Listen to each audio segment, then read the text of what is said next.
revolutionary struggle. We want our political prisoners free, but we're not going to compromise the principles of the Black Panther Party. Artlist.io. We're not going to negotiate with this entity to sell out because we believe we have a human right to resist, a human right to fight back, a human right to advance our civil rights. Malcolm X said, you can't be recognized as a human until Music you have licensing human rights. reimagined. It wasn't an East Coast, West Coast, it was ideological. One said you just want to do survival programs, not really deal with the guns. The other said, no, we need to not put down the guns because they're killing us. The power of this enemy government is on full display today, brothers and sisters. The original Black Panther Party is going to tell its history. It's going to show its history. It's going to decorate its history. I tell the young people this all the time. Artlist.io. Matter of fact, I got a tour next week with some ninth graders. But in the school, before they came here, we had a lecture. And I told them I was old when I joined the Panther Party. I told them I was 19. They're like, that ain't old. What are you talking about? 19? That's not old. Yes, it is. Because the average age was 17. And younger than that, you had 14 and 15-year-olds that joined the Panther Party. This is who was going and doing all of this work. Everybody is feeling is that we have been here before. You know what it was at the height of militarization, police brutality, when Nixon was elected, and what the Panther Party understood when it said all power to the people is the extreme importance of building a united front. And you'll hear that throughout the day. So today is a celebration, but also reflection and a call to action. My name is Lamar Joseph, proud member of the Black Panther Party, one of the New York Panther 21. So what I'm telling you, brothers and sisters, they didn't like us because we fed breakfast and children in the morning. Music licensing The most dangerous reimagined. threat to the United States of America must be destroyed by any means necessary. And we was only feeding the youth, feeding the babies. But we became a threat. Interesting, because now you have free breakfast programs and lunch programs in the school, but we was a threat for doing this. Imagine what is possible in spaces like this, in our communities Music that are licensing systematically reimagined. being sold.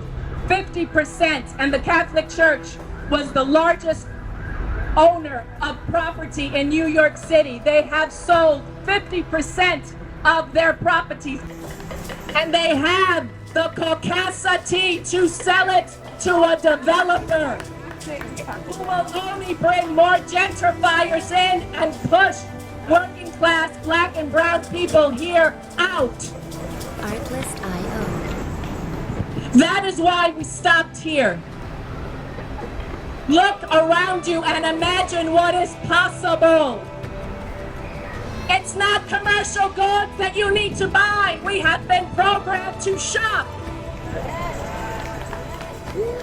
Shopping Music will not licensing liberate reimagined. us.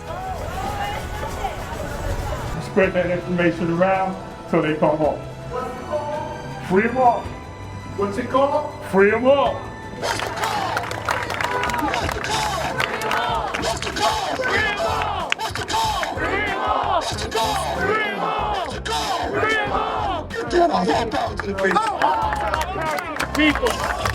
After Marcus Garvey, if you all know anything about the history of this country, J. Edgar Hall was part of the Senate at the time of Marcus Garvey. J. Edgar Hall was the one that helped them to move Marcus Garvey off the hook. You understand what I'm saying? But put him in. He was a senator at the time. Then he became head of the FBI. Him and Tricky Dick. If y'all know who Tricky Dick is, if you don't know, Richard M. Nixon was the president of this country. Him and Tricky Dick sat down and said, we will not let a black messiah rise. In this country, first of all, being black as a man is already 2 strikes. When you stand up and say, no, I'm not gonna take this no more, that's the 3rd strike. We were freedom fighters, you know, just like the little white boys in Boston and threw all the tea. Oh, yeah, the tea. But they were labeled as patriots. black folk that were trying to stand up for black folk were like terrorists. So that's why it's so hard right now for us to get these brothers out of jail. Some of them have been in jail 45, 46, 48, 49 years.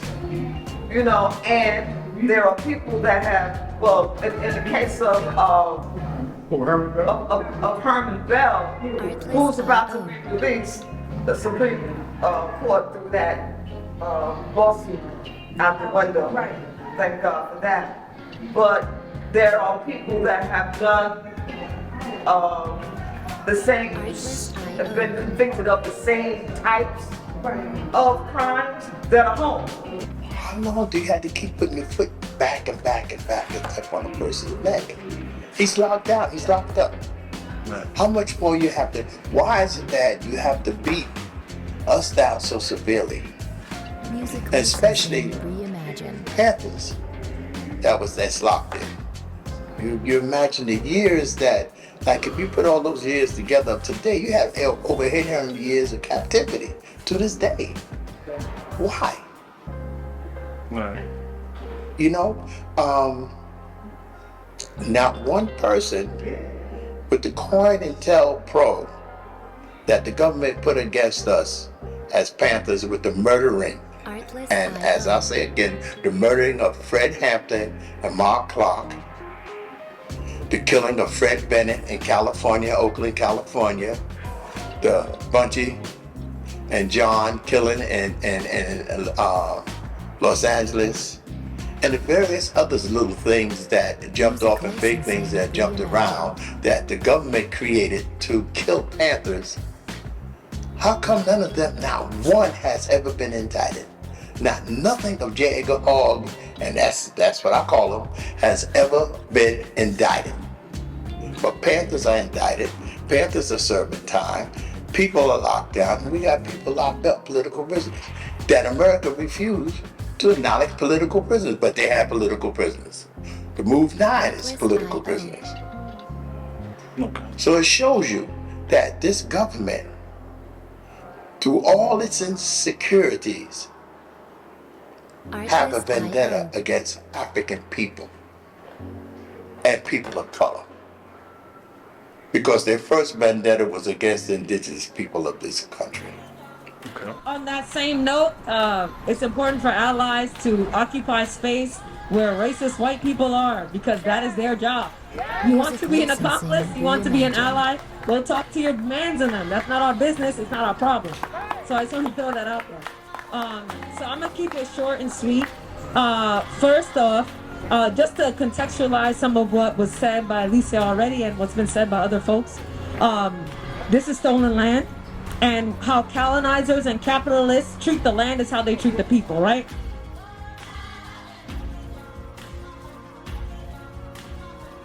Artlist.io.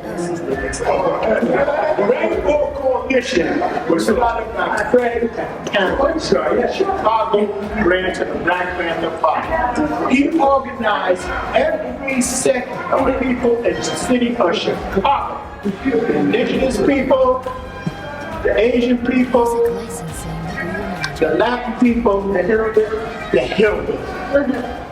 The hillbillies were called the Young Patriots.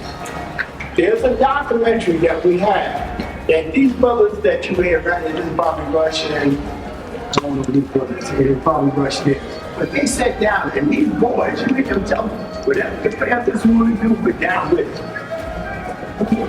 Okay? So we organized. That's how it happened. Fred Hampton is a real, true organizer of the Rainbow Coalition. When you hear Jesse Jackson speak again, talk about, oh, Bush, you all just look and say, okay.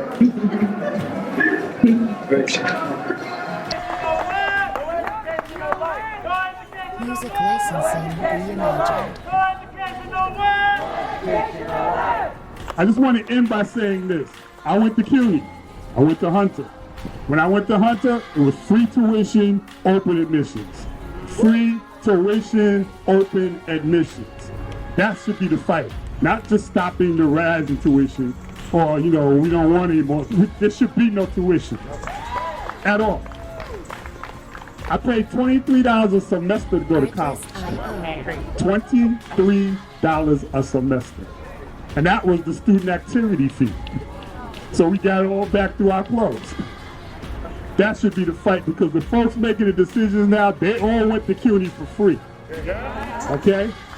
Then when they took over to send their kids away to Harvard, Yale, whatever, then they decided there's too many of us that were coming out with degrees.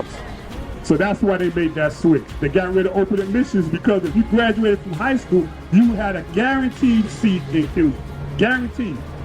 A lot of people got filtered out because the education system sucked and they were stuck on remedial courses. But a lot of us didn't. We went through it and we got it done. Last power to the people.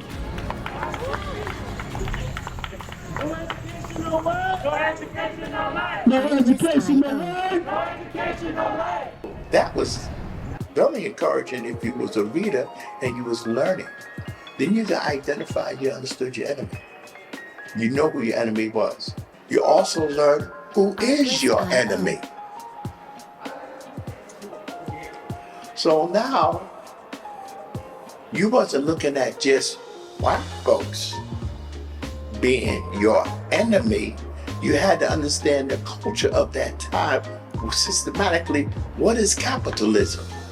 And you come to find out, when you learn about capitalism, greed, avariciousness, and the avaricious businessman, and how they surplus and eat up everything and just take over the world, and you realize that the police is not there for you as an individual person protecting your community. They're there to protect the businessman community.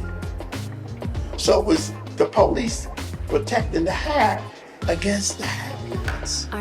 But before I go into that, I find it relevant to share some history of Van Cortlandt Park, whose name refers to the white plantation owner, Jacob Van Cortlandt.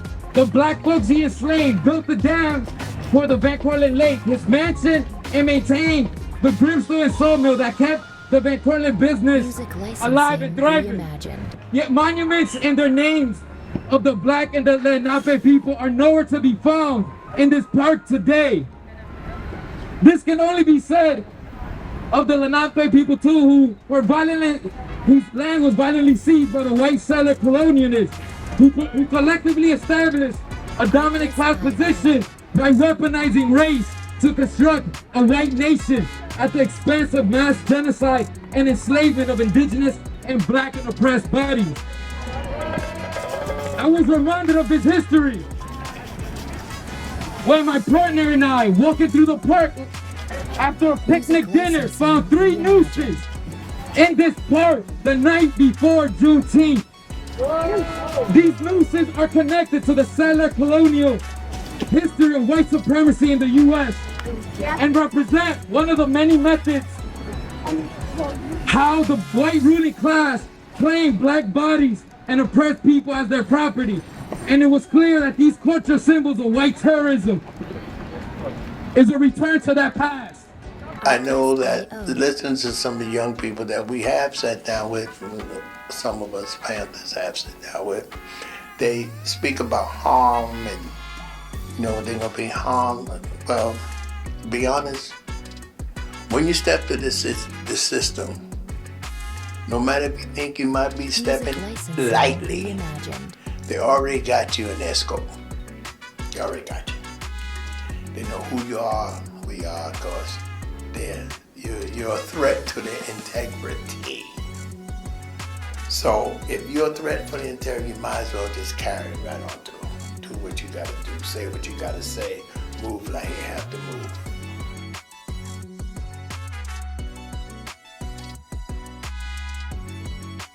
Artlist.io